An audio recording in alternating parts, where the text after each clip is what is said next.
Pon ini sudah mulai direkam Bapak Ibu.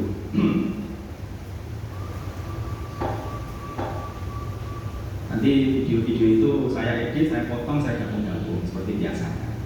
Oke Bapak Ibu, alhamdulillah tadi sudah dibuka pembukaan oleh Bapak Kepala Sekolah. Sekarang kita mulai untuk mendiseminasikan modul 1.4. Assalamualaikum warahmatullahi wabarakatuh. Bapak Kepala Sekolah yang saya hormati, saya muliakan, Bapak Ibu Guru serta karyawan yang saya hormati, syukur alhamdulillah kita tiba saatnya pada sesi diseminasi modul 1.4 yaitu budaya positif. Yang akan kita bahas, nah ini Bapak Ibu, yang akan kita bahas ada 6 poin. Pertama yaitu teori kontrol. Teori kontrol, nah ini agak hati-hati nih menyebutkannya, jangan sampai ada satu huruf yang hilang. Apalagi huruf R-nya hilang itu aduh, bahaya ini. Teori kontrol. Kemudian yang kedua, posisi kontrol. Ini dalam ruang lingkup kita dan murid ya. Kemudian yang ketiga, keyakinan kelas. Yang keempat, motivasi, hukuman dan penghargaan. Hukuman dan penghargaan ini menjadi satu kesatuan. Kemudian ada restitusi. Motivasi, hukuman dan penghargaan, dan restitusi. Yang kelima, segitiga restitusi. Dan yang keenam, 5 kebutuhan dasar manusia. Baik Bapak Ibu, sebelum kita mulai, kita adakan ice breaking terlebih dahulu. Kita adakan ice breaking. Ice breakingnya sangat mudah. Kita nanti bermain kata estafet. Jadi setiap orang nanti silakan menyebutkan satu kata yang berhubungan dengan kata teman sebelumnya. Jadi saling berhubungan ya. Oke, contoh misalnya ada Bu Nur menyebutkan kami, kemudian Bu Marmi, apa yang berhubungan dengan kami? Akan misalnya. Kemudian Pak Hasan makan, kami akan makan. Pak Har nanti apa? Nyambung terus sampai terakhir sehingga membentuk satu kalimat utuh. Bisa dipahami Bapak Ibu? Kita mulai dari Bu Nur dulu. Satu kata Bu Nur. Sebutkan saja. Diseminasi. Oke, kata yang lain. Oke. Kami akan makan. Kami akan makan nasi. Bapak? Kuning. Kami akan makan nasi kuning. Tumpeng. Kami akan makan nasi kuning tumpeng. Di aula. SDN KS 3 bersama-sama melangkah. Kami akan makan nasi kuning tumpeng di aula SDN Kemang Selatan 3 bersama-sama melangkah maju menuju KS 3 Jaya. Tepuk tangan untuk semuanya.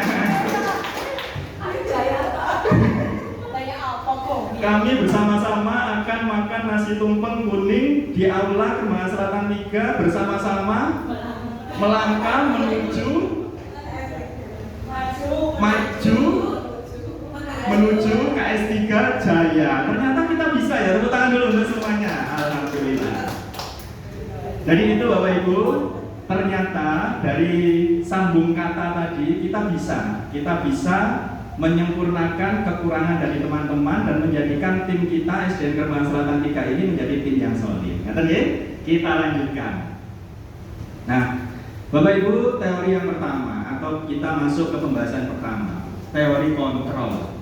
Apa sih yang dimaksud dengan teori kontrol ini? Saya minta 2 orang, kira-kira siapa yang akan maju ke depan? Monggo, Bu Maryunani silakan. Satu lagi. Ayo Bapak Ibu silakan. Satu lagi teori kontrol. Satu lagi. Ayo. Ya. Nah, untuk lebih memahamkan teori kontrol, prakteknya seperti ini. Ini ada uang 150.000. Uang 50.000 ini dipegang oleh Ibu Maryunani. Nah, digenggam oleh Ibu Maryunani.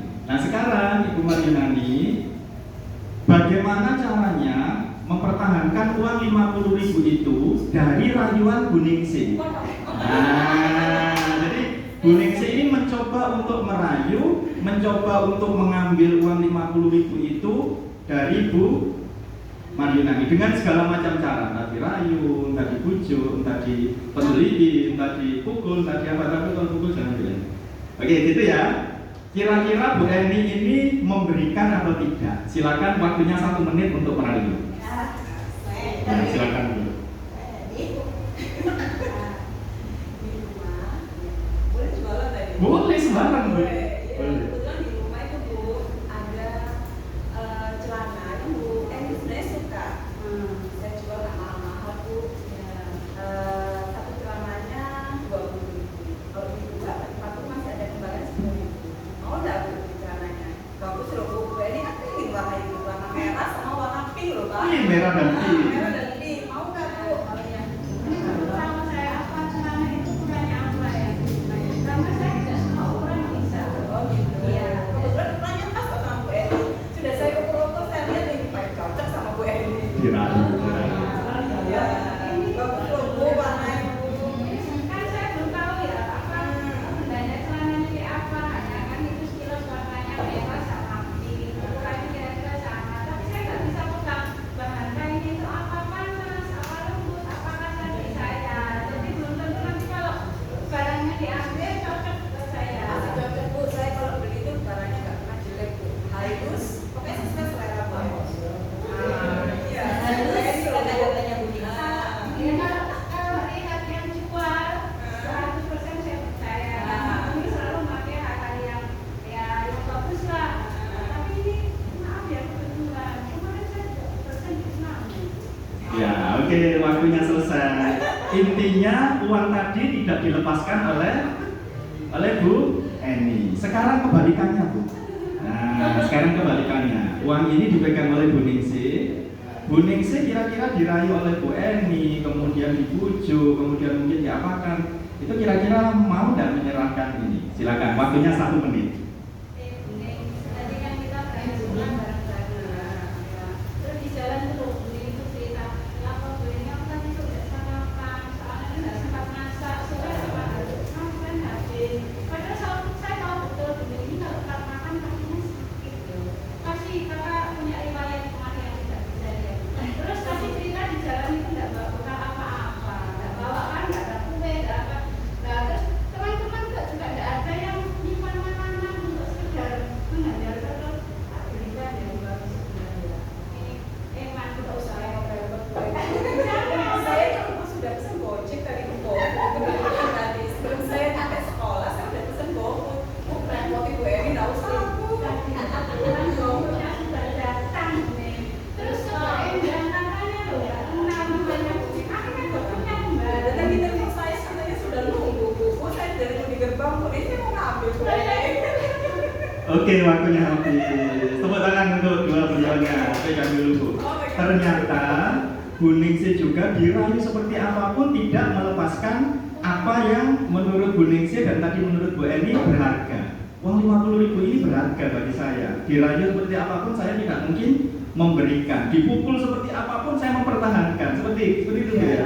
Ya, tepuk tangan dulu dong untuk dua-duanya. Karena sudah dipertahankan bagi dua, Bu. Silakan. Ya, bagi dua. Iya. Ya, bagi dua. Oke, Bapak Ibu, kira-kira dua skenario tadi kalau kita sambungkan dengan teori kontrol yang dilakukan kita kepada murid kita itu seperti apa, Bapak Ibu? Ternyata ini.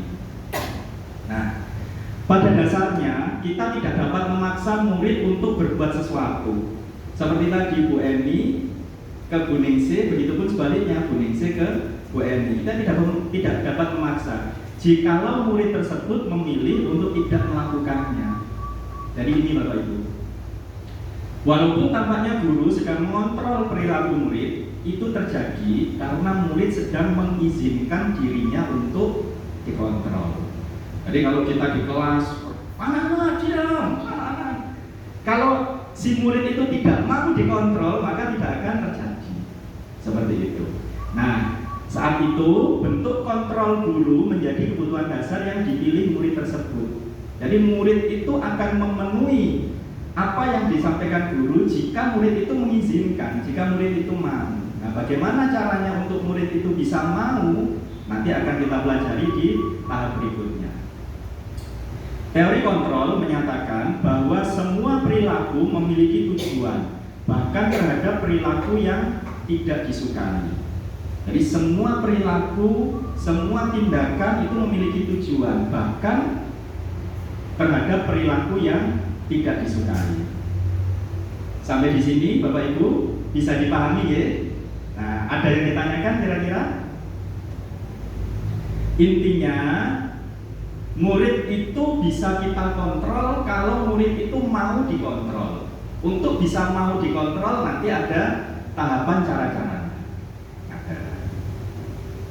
Ya, ini materi yang pertama. Kita masuk ke materi yang kedua. Saya cek dulu kamera.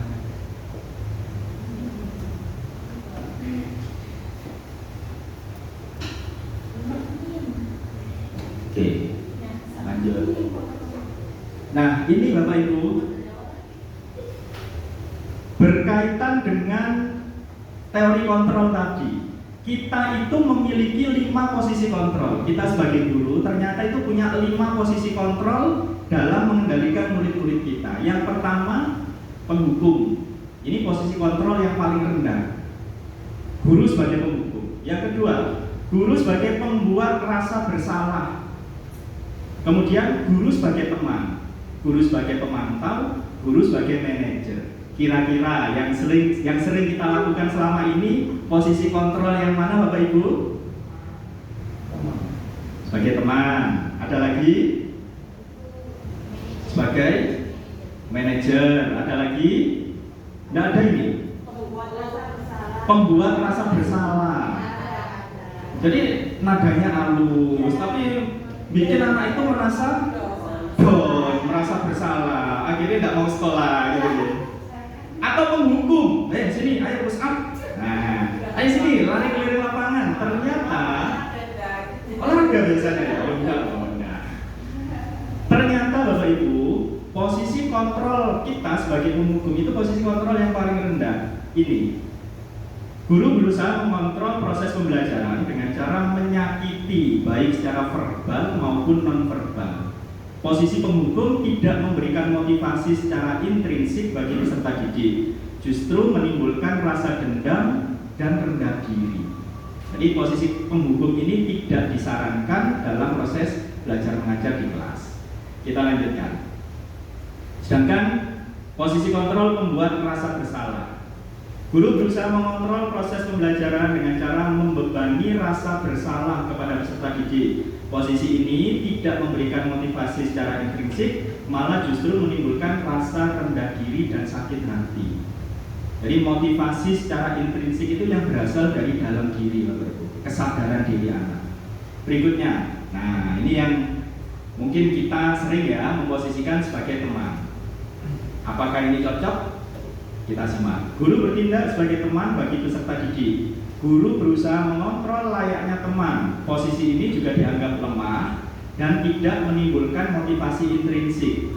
Jika suatu saat siswa melakukan kesalahan, kemudian guru menegur dengan lebih keras, maka akan menimbulkan ketidaknyamanan bagi siswa tersebut. Jadi awalnya kita memposisikan sebagai teman, jangan gitu, ayolah, ayo bareng-bareng. Posisikan sebagai teman. Ternyata di kemudian hari kita bentak agak keras, tidak memposisikan sebagai teman, anak akan lebih down. Jadi posisi kontrol guru sebagai teman ini dianggap masih lemah. Berikutnya sebagai pemantau. Ini yang sering saya lakukan Bapak Ibu. Ternyata saya sadar juga masih salah. Guru mengawasi kegiatan pembelajaran peserta didik. Mengawasi di sini adalah berdasarkan peraturan-peraturan dan konsekuensi yang disepakati. Hal ini cukup baik karena meningkatkan perilaku dengan motivasi eksternal, pemberian hadiah, pujian, dan lain-lain. Namun, bagaimana jika guru lain tidak melakukannya atau di tingkat kelas selanjutnya tidak ada reward? Tentu saja perilaku siswa tersebut tidak dijamin akan membaik karena tidak ada motivasi eksternal yang serupa.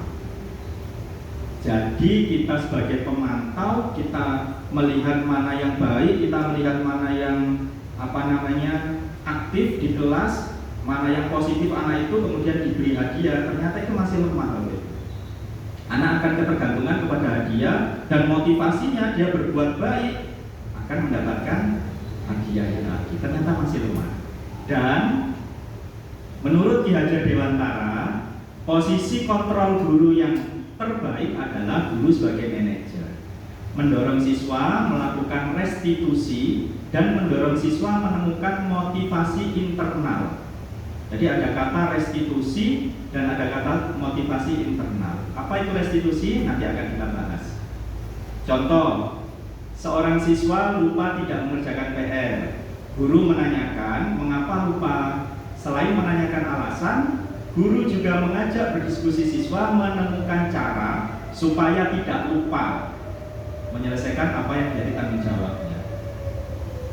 Jadi ketika siswa melakukan kesalahan, kita tidak perlu menghukum, kita tidak perlu mencatat di buku, kita tidak perlu membentak, cukup kita tanyakan alasannya apa, mengapa kok melakukan kesalahan dan mengapa kok itu terjadi.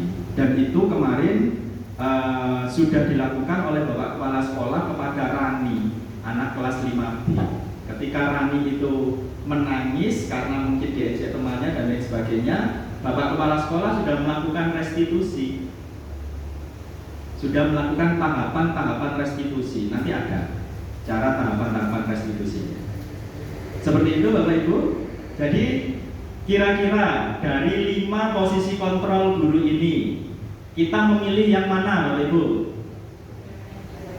Halo, kita memilih yang mana?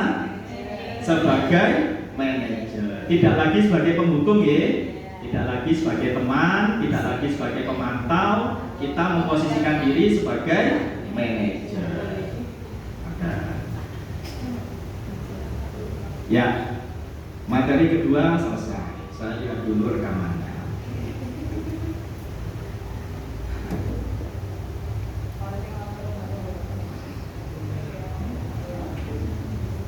Ya, daripada nanti moro-moro mati baleni awal.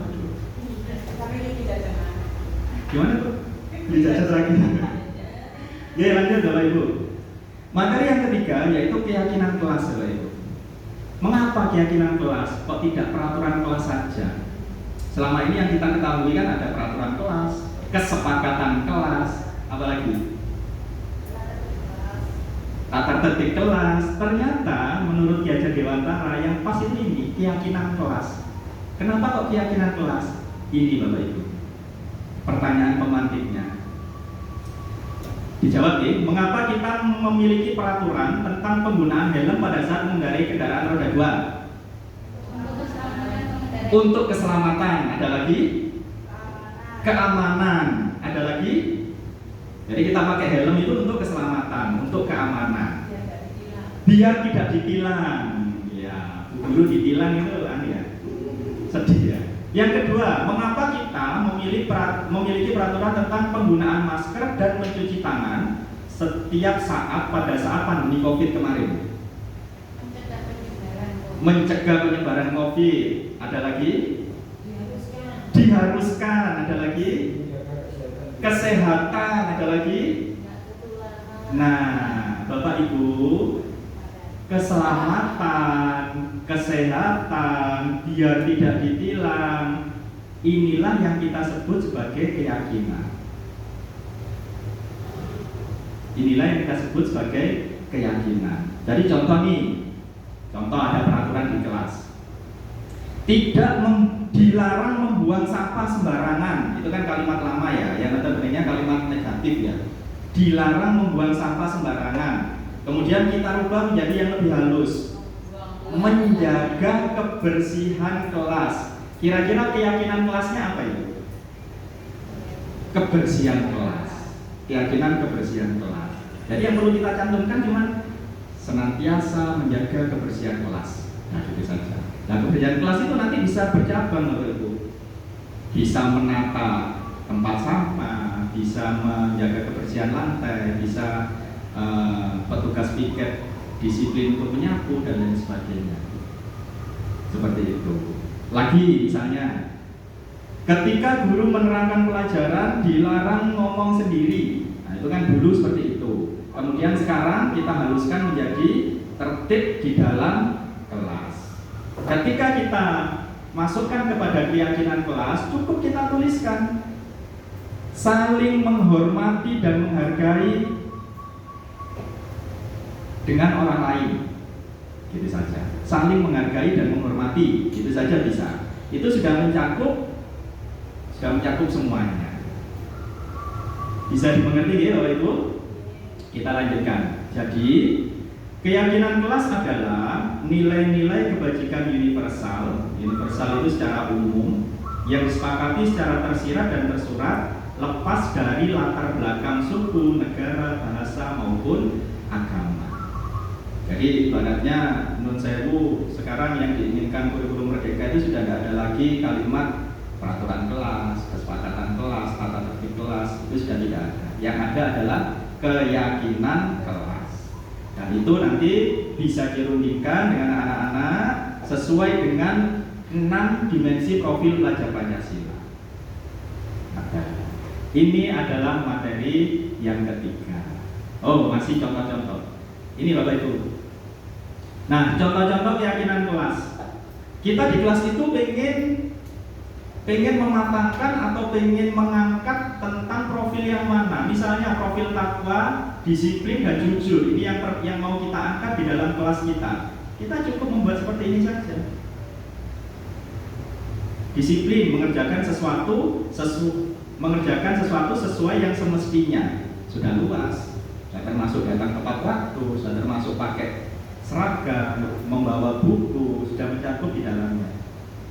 Jujur, berkata dan bertindak sesuai yang sebenarnya, termasuk dengan Bapak Ibu guru, termasuk dengan teman, itu sudah mencakup semuanya.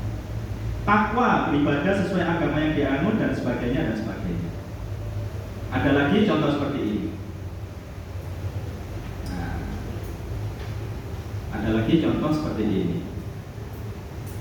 Ini adalah contoh keyakinan kelas yang nantinya ke depan secara bertahap akan kita buat dan ditempel di kelas masing-masing. Jadi tidak ada lagi peraturan kelas, tidak ada lagi kesepakatan kelas, tata tertib kelas, yang ada adalah keyakinan kelas. Tak lihatnya.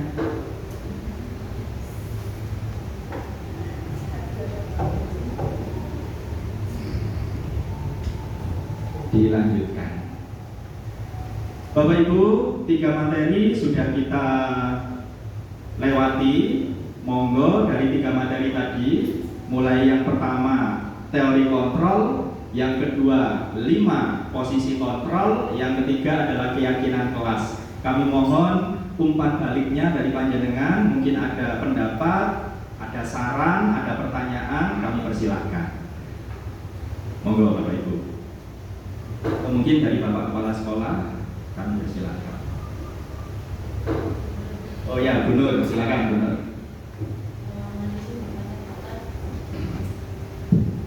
Mohon izin Pak Udin bertanya. Tadi kan sebelum ini ada posisi kontrol gitu. Di situ ada manajer, pemantau, teman, pembuat rasa bersalah dan pemukul. Nah, pertanyaan saya, seandainya guru menjadikan satu, misalnya dari manajer, pemantau, ya kapan jadi teman, kapan juga membuat rasa bersalah itu, apakah boleh? Itu pertanyaannya. Terima kasih. Matur nuwun Bu Nur, boleh dong kita beri tepuk tangan dulu dong Bu Nur. Soalnya Bu Nur ini kondisinya di lapangan.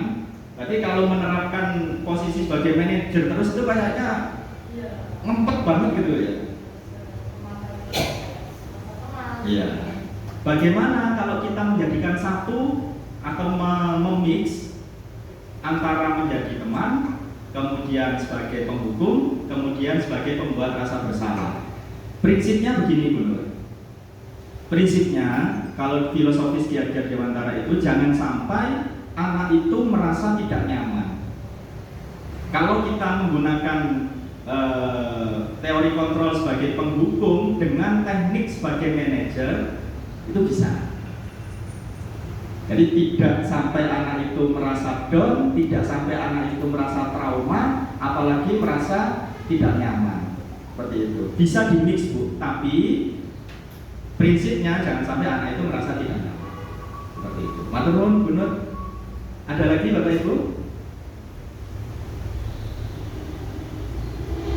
Bu Hani mungkin? Pas dulu ya, belum ya, kita lanjutkan. Mungkin Bapak Kepala Sekolah? Ya.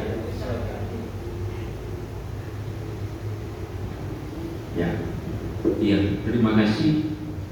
Memang di situ ada posisi kontrol, manajer, pemantau, teman, pembuat rasa bersalah, penghukum. Ini yang betul-betul harus kita hindari, karena pada dasarnya hukuman itu adalah tindakan yang patut disayangkan.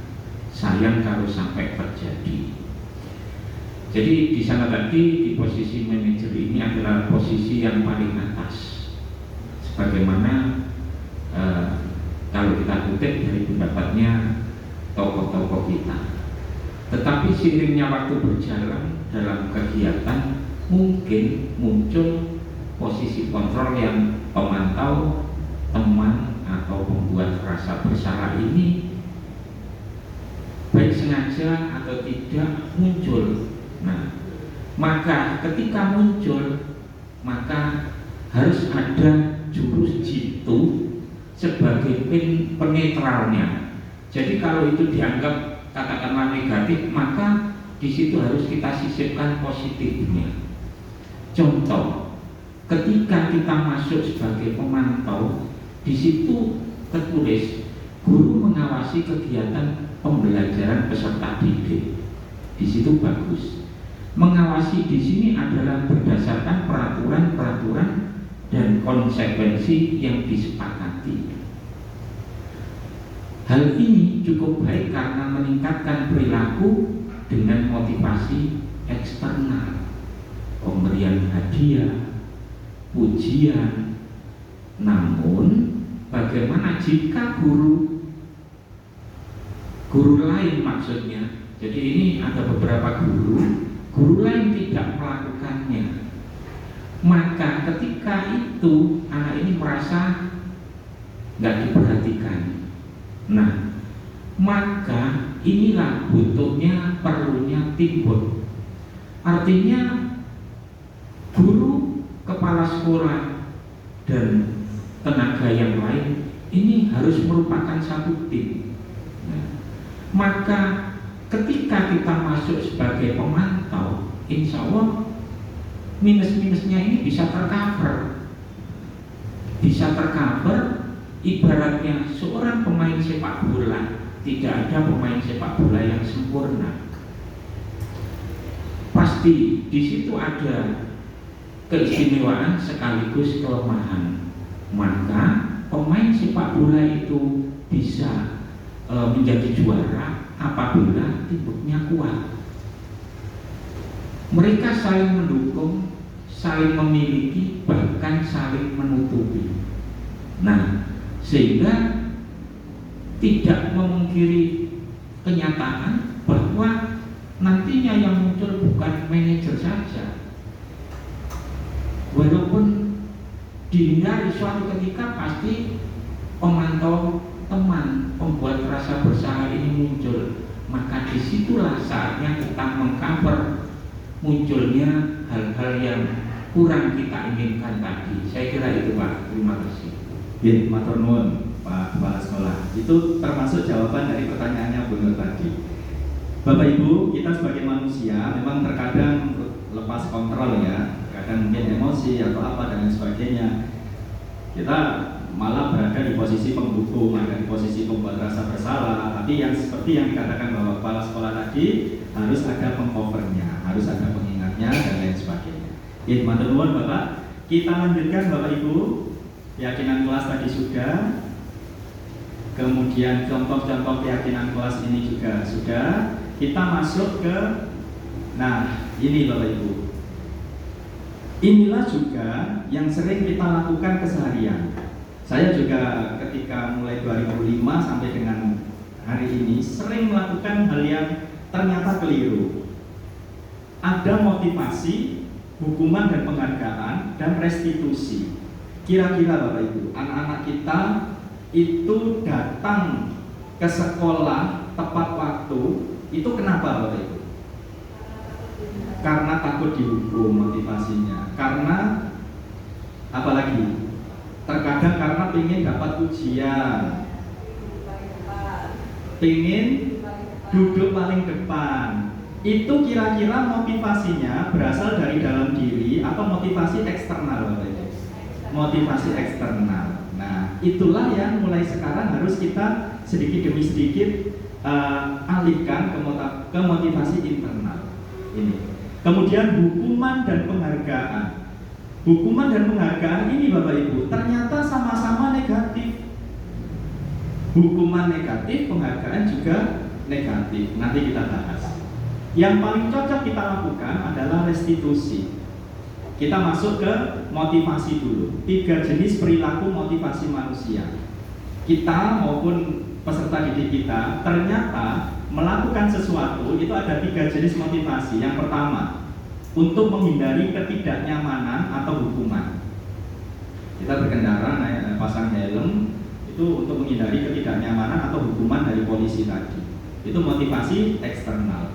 Kemudian jenis yang kedua adalah untuk mendapatkan imbalan atau penghargaan dari orang lain. Itu juga motivasi eksternal. Dan yang ketiga, untuk menjadi orang yang diinginkan dan menghargai diri sendiri dengan nilai-nilai yang dipercayai. Inilah yang paling bagus, motivasi dari internal, dari dalam diri. Bagaimana untuk mencetak anak-anak menjadi motivasi yang ketiga ini? Kita perlu melakukan restitusi. Bukan menghukum atau memberi penghargaan, dan bukan pula menjadikan anak itu menjadi merasa bersalah. Ini 3 jenis perilaku motivasi manusia. Kita lanjutkan. Nah, ini Bapak Ibu, kita ada studi kasus Iva. Iva kurang menguasai pelajaran matematika, sehingga pada saat pelajaran tersebut berlangsung, dia banyak berdiam diri atau menggambar di buku pelajarannya. Ada murid kita yang seperti itu Bapak Ibu? Banyak. Jadi gak senang matematika, ketika pelajaran matematika malah jalan ke sana, jalan ganggu temannya dan lain sebagainya. Nah, pada saat Pak Seno menanyakan pertanyaan, Pak Seno ini gurunya, Iva menjadi gugup dan tak sengaja menjatuhkan tasnya dari kursi, serta tiba-tiba gagap pada saat berupaya menjawab. Jadi ditegur, Iva, ayo coba rumus. Nah, rumus bangun datar, luas bangun datar, dia gugup. Tidak sengaja menjatuhkan tasnya terus gagap, begini Pak. Seluruh kelas pun tertawa melihat perilaku Iva yang bicara tergagap dan terkejut itu. Pak Seno pada saat itu membiarkan teman-teman Iva menertawakan Iva yang tergagap dan malu luar biasa tadi. Malahan minta Iva untuk maju ke depan dan berdiri di depan kelas sambil menunjuk hidungnya karena tidak bisa menjawab pertanyaan Pak Seno. Ini kira-kira Bapak Ibu, ada yang mau memberikan komentar tentang kejadian ini? Monggo, Bu Hanif mungkin silakan. Siswa seperti Iva itu kan sering kita temui di kelas-kelas kita ya. Kebetulan di kelas saya juga ada anak yang seperti itu. Sikap Pak Seno itu menurut saya, menurut kita itu mungkin salah, karena secara tidak langsung kan membuli Iva dan membiarkan teman-temannya Iva itu juga membuli Iva. Padahal belum tentu Iva itu mengerti apa yang sudah dijelaskan oleh Pak Seno. Harusnya yang dilakukan oleh Pak Seno adalah memotivasi Iva supaya dia memberikan pancingan kepada Iva untuk bisa menjawab pertanyaan dari Pak Seno di tempat duduknya sendiri. Tidak perlulah suruh maju ke depan, padahal kita sudah tahu bahwa dia itu tidak mampu untuk menjawab. Terima kasih. Terus kira-kira Pak Seno ini posisi kontrolnya apa, Bu? Dia sebagai apa?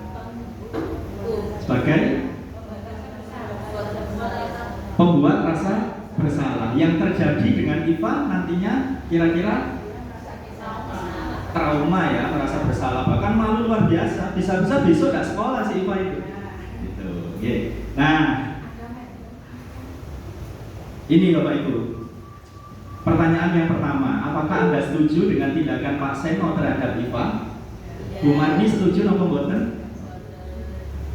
Tidak setuju, Pak Udi. Mengapa, Bu? Tidak setuju Pak Udin, karena tindakan Pak Seno tersebut termasuk bullying dan anak-anak juga ikut membuli karena Pak gurunya juga memberi contoh membuli. Menempatkan di posisi pembuat rasa bersalah dan juga sudah masuk ke pembulian. Okay. Yang kedua, menurut Anda tindakan Pak Seno terhadap Iva adalah sebuah hukuman atau konsekuensi? Jadi Pak Seno kepada si Iva itu dia sebagai menghukum atau memberikan konsekuensi ke Iva? Hukuman.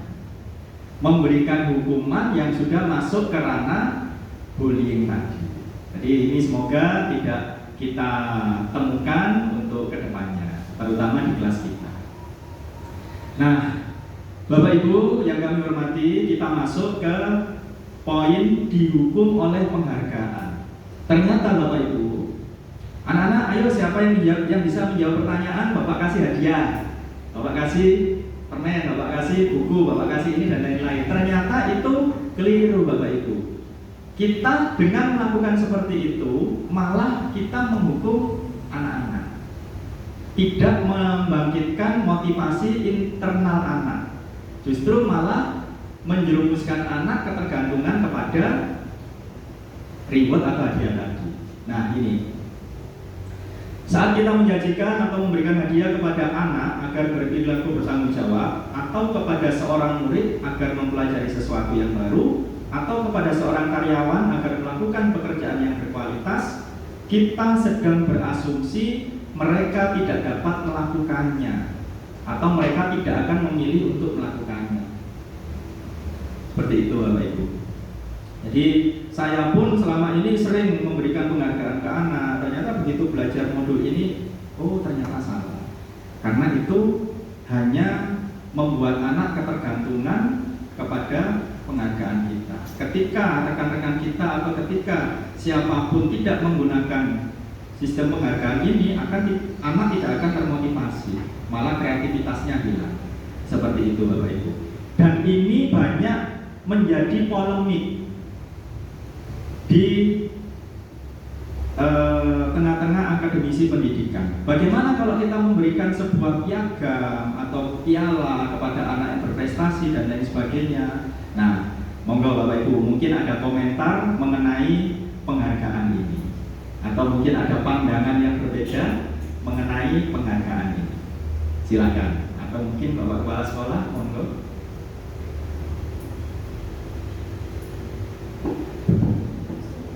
Terima kasih Pak Udin. Di materi ini cukup menguras konsentrasi dan pikiran kita.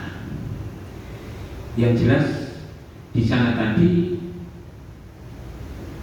tertuliskan dihukum oleh penghargaan.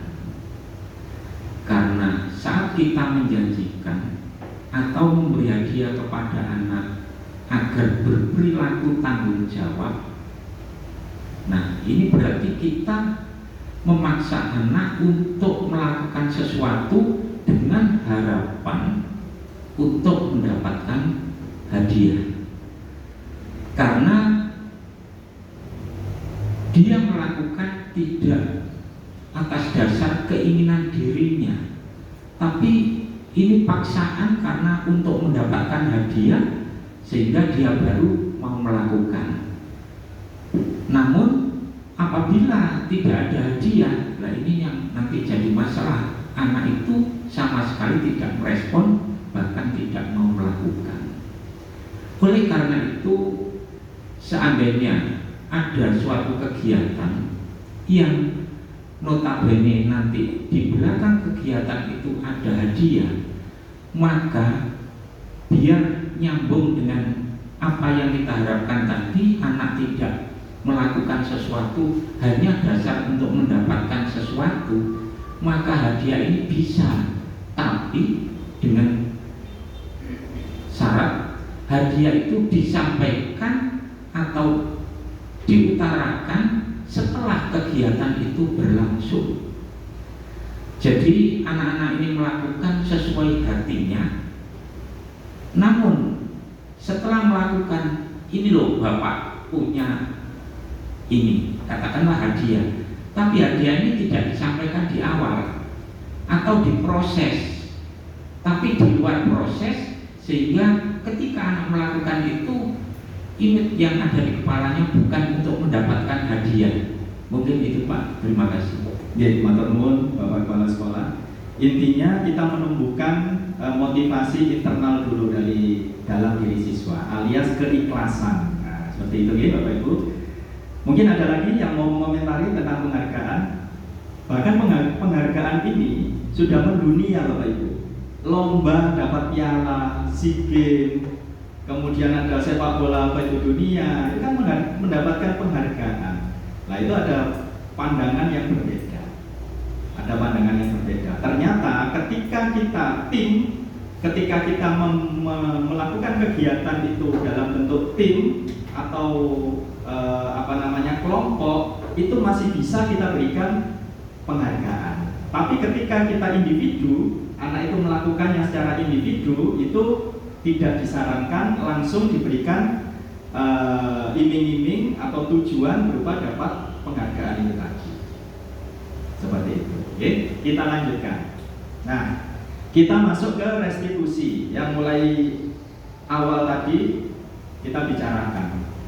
Apa sih restitusi itu? Ini Bapak Ibu. Restitusi adalah proses menciptakan kondisi bagi murid untuk memperbaiki kesalahan mereka, sehingga mereka bisa kembali pada kelompok mereka dengan karakter yang lebih kuat. Jadi ketika anak itu melakukan kesalahan, ketika anak itu melakukan pelanggaran, jangan langsung dihukum, jangan langsung di-justice dia bersalah, tapi kita ciptakan kondisi restitusi ini dulu. Nanti ada tahapan-tahapannya, bagaimana untuk menciptakan restitusi yang baik. Berikutnya, restitusi juga adalah proses kolaboratif untuk mengajarkan murid mencari solusi untuk masalahnya dan membantu murid berpikir tentang orang seperti apa yang mereka inginkan dan bagaimana mereka harus memperlakukan orang lain. Jadi restitusi ini juga membangkitkan motivasi dan semangat dari dalam diri. Ini restitusi Bapak Ibu. Nah, sekarang tahapan untuk melaksanakan restitusi tersebut ada 3 tahapan. Biasa kami sebut segitiga restitusi. Yang pertama adalah menstabilkan identitas, kemudian validasi tindakan yang salah, kemudian yang ketiga menanyakan keyakinan. Nah, kemarin saya coba untuk mempraktekkan kepada salah satu siswa, Kaila, yang bisa diajak kerjasama untuk syuting. Skenarionya begini Bapak Ibu.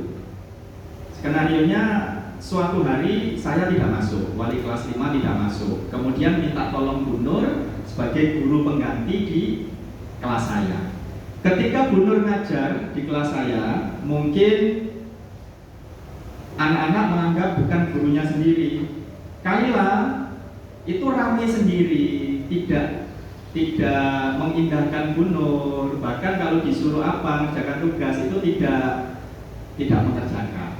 Nah, bagaimana caranya untuk melakukan segitiga restitusi ini? Kita simak videonya.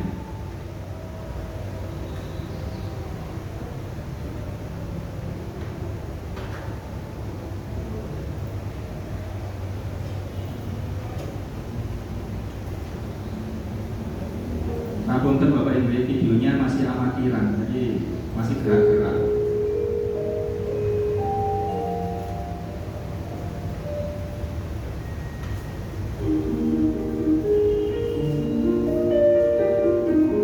Nah, ini skenarionya.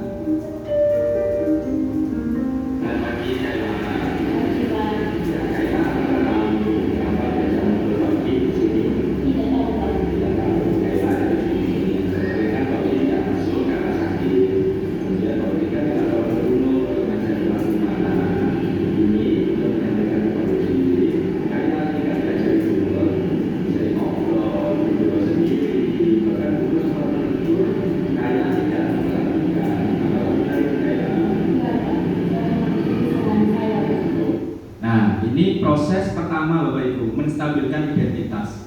Jadi menanyai kejadiannya seperti apa, menyampaikan dan lain sebagainya. Tentu saja dengan sumber-sumber yang ada. Tadi bersumber dari Bu Nur menyampaikan bahwa ini. Saya sampaikan ke Kayla, apakah benar itu Kayla? Iya Pak, benar. Kemudian lanjut berikut Kayla, apakah yang mau memperbaiki masalahnya dengan Kayla?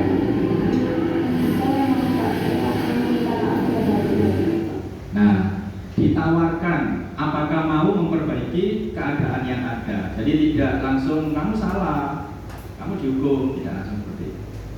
Tidak itu boleh saja, tapi asalkan Kayla sungguh-sungguh minta maaf. Bagaimana kira-kira cara Kayla untuk minta maaf kepada Guru? Bagaimana kalau saya berdiskusi dengan Oh, ini bagus itu. kami akan berdiskusi tentang sikap saling menghormati serta penerapannya di sekolah. Oh, itu. Lalu hasil diskusi kami akan kami sampaikan ke Gubernur sambil meminta maaf. Ya, baik Kayla, usulan yang baik, Pak Guru setuju usulan. Ya. Jadi Bapak Ibu, tahapan yang kedua kita berikan kesempatan kepada anak untuk memberikan usulan. Sudah anak itu sudah mengakui kesalahannya, apakah ada usulan untuk memperbaiki tindakanmu? Jadi tindakan yang dilakukan berasal dari usulan si anak itu sendiri. Gitu. Ternyata Kayla di sini mengusulkan untuk minta maaf, kemudian diskusi tentang keyakinan kelas, kemudian menyerahkan hasil diskusi itu kepada Bu Nur sambil meminta maaf. Kayla, jadi di sini baru tidak mencari siapa yang salah, tapi baru menekankan bahwa Kayla akan memperbaiki permasalahan yang ada. Kayla setuju? Setuju Pak. Tapi yakin Kayla akan lebih bisa menghadapi masalah ini. Lebih kan? Ya Pak. Silakan Kayla bisa kembali ke kelas. Baik Pak, terima kasih. Ya. Seperti itu Bapak Ibu, segitiga restitusi. Kemudian kasus berikutnya, ada anak yang 2 hari berturut-turut terlambat datang ke sekolah. Nah itu kita bisa melakukan restitusi juga, seperti ini.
Yang segitiga restitusi anak Saya ketika praktek segitiga restitusi tadi adalah tindakan yang salah, karena Pak Guru tidak membunuh saya. Pak Guru mengajak saya berdiskusi untuk menyelesaikan masalah yang ada. Saya lebih bersemangat dalam menjalankan keyakinan kelas. Terima kasih Pak Udin.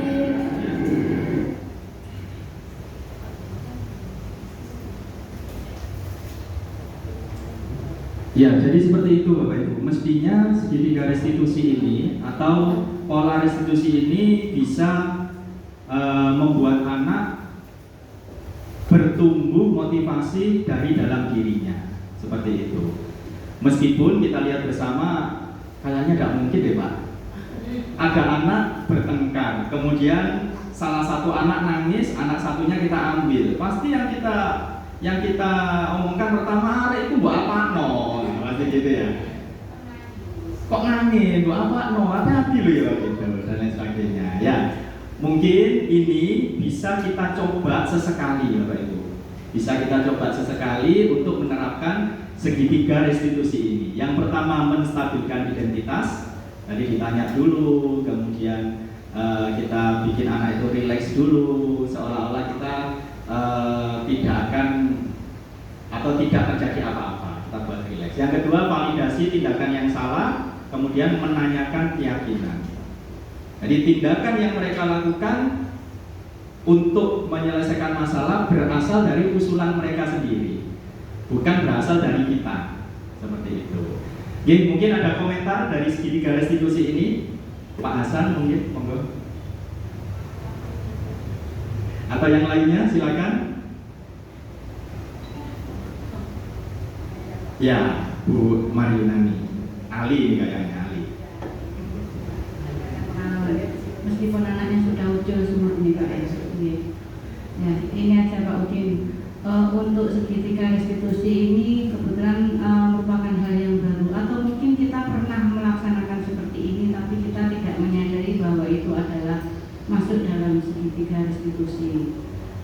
Menstabilkan identitas, memang di beberapa kasus di kelas memang kita kan mesti seperti itu, cuman hanya mungkin ada sedikit salah-salah untuk kita. Biasanya ada kasus 2 anak ini lalu karune, nah itu. Jadi setelah ada seperti ini berarti menanyainya satu-satu ya Pak, identitas dulu, status identitasnya apa. Kemudian memvalidasi tindakan yang salah, kenapa kok jadi seperti ini, kenapa seperti itu. Kemudian yang ketiga untuk menanyakan keyakinan ini sebetulnya kita sudah sering sih di kelas dari beberapa kasus. Cuman biasanya yang kita lakukan, Yuris, damai yo, minta maaf. Akhirnya kasus-kasus yang terjadi di kelas yang tidak diinginkan itu sudah tidak muncul lagi, tidak ada kasus karena sudah anak-anak sudah damai. Apakah itu juga masuk dalam menanyakan keyakinan ya? Misalnya, udah Bu, saya tidak akan mengulangi lagi, saya akan minta maaf kalau tindakan tadi saya salah, saya minta maaf dan tidak akan mengulangi lagi. Nah, itu apakah juga masuk ke keyakinan juga? Terima kasih Pak Udin. Matur nuwun Bu Eni. Memang Bapak Ibu, yang kami paparkan di depan tadi sebetulnya bukan hal yang baru sebetulnya. Sudah kita lakukan, cuman ini diarahkan ke istilah-istilah dan disempurnakan gitu saja. Intinya untuk segitiga restitusi ini adalah masuk ke teori kontrol yang awal tadi. Jadi kita dalam menyelesaikan masalah itu jangan sampai kita yang memberikan tindakan kepada anak. Contoh, kamu minta maaf ya, kamu harus minta maaf ke itu. Nah, berarti kan kita yang giring. Kalau anak itu tidak mau minta maaf, ya minta maafnya tidak ikhlas akhirnya. Tapi ketika kita tanyai, kira-kira ya apa caranya dan iki selesai ya apa caranya. Kita tanyakan kepada anak itu akan lebih anak itu ikhlas. Ya ampun Pak, saya akan minta maaf ke Bu Nur. Nah, misalnya seperti itu akan lebih ikhlas daripada kita yang memilihkan jalan keluarnya. Gitu. Itu sudah masuk sebetulnya Bu ke segitiga restitusi, menanyakan keyakinan. Dan jangan lupa di akhir menanyakan keyakinan itu kita linkkan dengan keyakinan kelas. Kira-kira perbuatanmu ini tidak sesuai dengan keyakinan yang kelas yang mana? Iya Pak, tidak sesuai dengan keyakinan kelas, saling menghormati misalnya. Nah, itu kita linkkan. Kalau dia sudah mulai memberikan usulan untuk penyelesaian, ditanya mulai kapan akan dilaksanakan. Mulai besok Pak. Kenapa kok tidak mulai hari ini? Saya malu Pak, masih mangkel sama anak itu misalnya. Misalnya ada anak bertengkar, besok saja Pak, saya masih malu. Ya sudah, besok ya. Jadi kita tidak memaksa untuk memberikan perlakuan sesuai dengan keinginan kita. Itu Bapak Ibu untuk segitiga restitusi. Next, yang terakhir. Nah, Bapak Ibu, ini juga yang sering saya juga, terutama saya, itu keliru. Apalagi guru PJOK. Ternyata anak-anak itu punya 5 kebutuhan dasar. Anak-anak kita. Ini Bapak Ibu. Anak-anak kita itu punya 5 kebutuhan dasar. Yang pertama, kebutuhan untuk bertahan hidup, kebutuhan kesenangan, kebebasan, kasih sayang dan rasa diterima, dan penguasaan. Jadi ketika anak-anak itu bosan di dalam kelas, kemudian sering izin keluar, kemudian sering mengganggu temannya dan lain sebagainya, ternyata mereka sedang membutuhkan kebebasan seperti ini.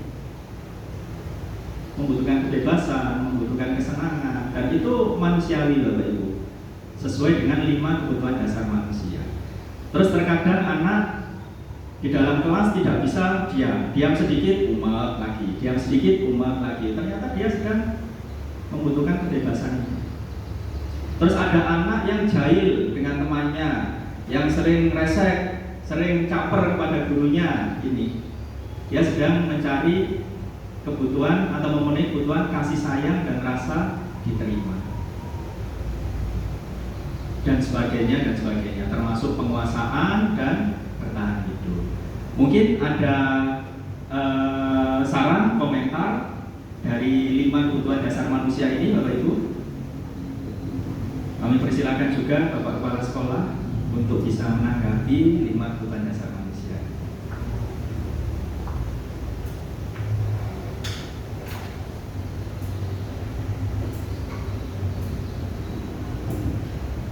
Ya, terima kasih Pak Udin. Sebelum sini tolong mundur ke segitiga tadi.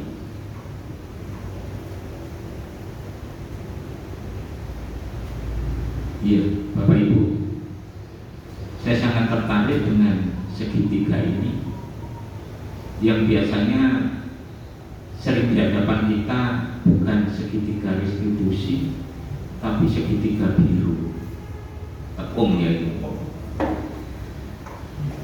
Di segitiga ini yang pertama menstabilkan identitas. Ini kita teringat apa yang dilakukan oleh seorang dokter.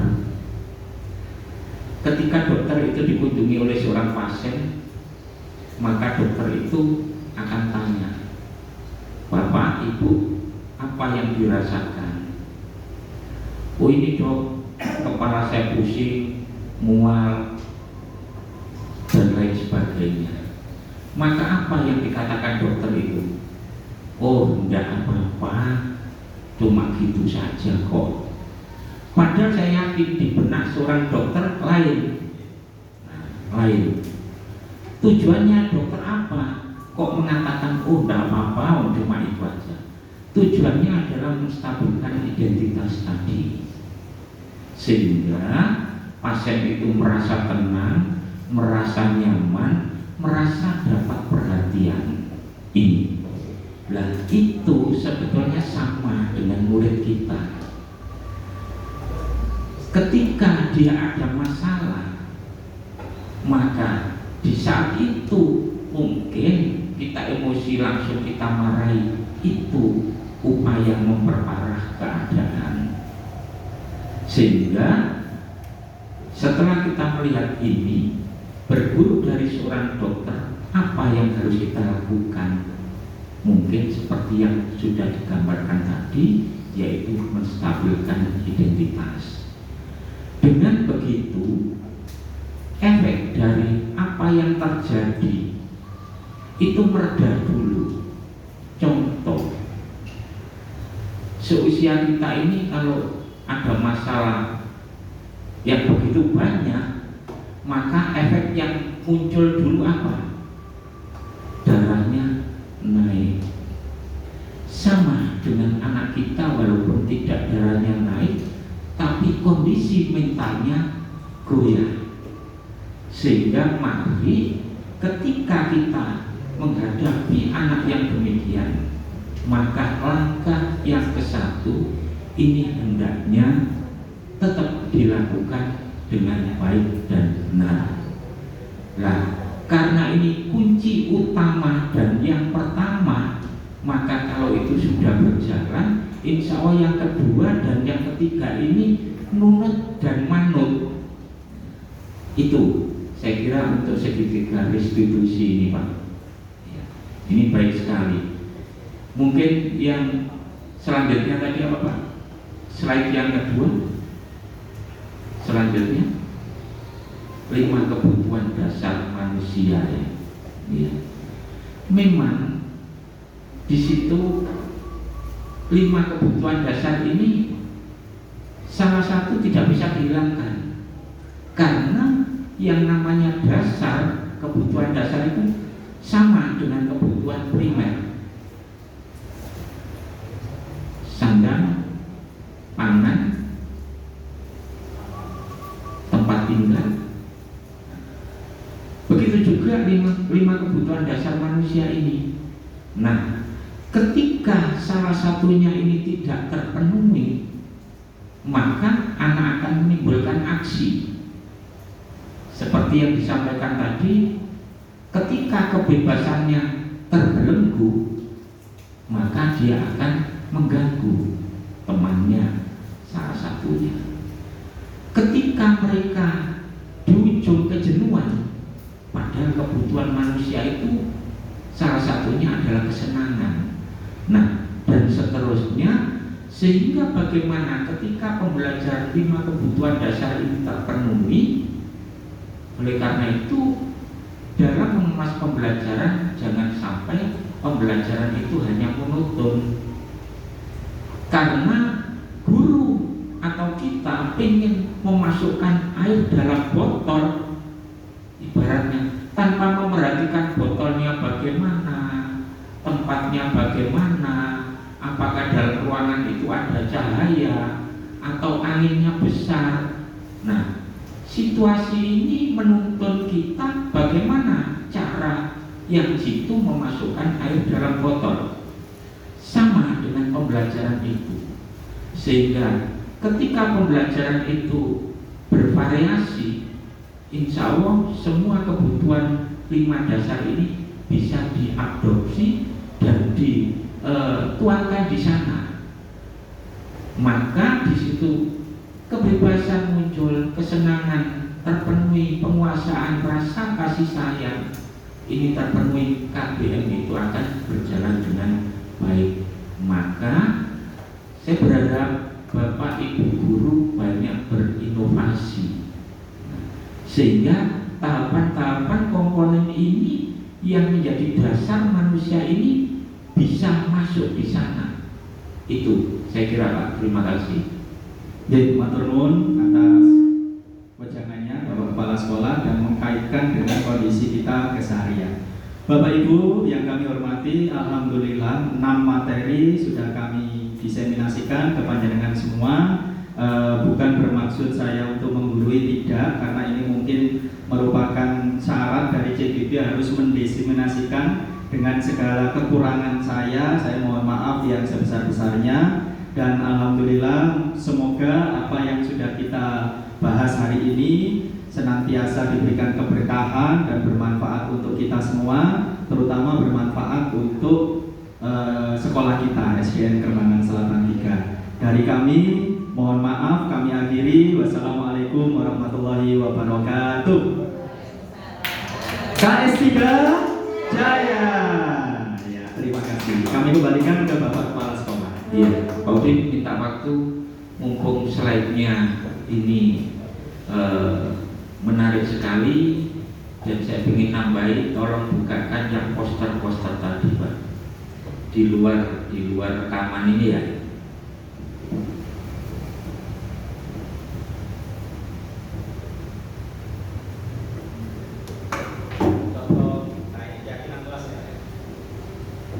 Iya, yang ada posternya tadi. Iya.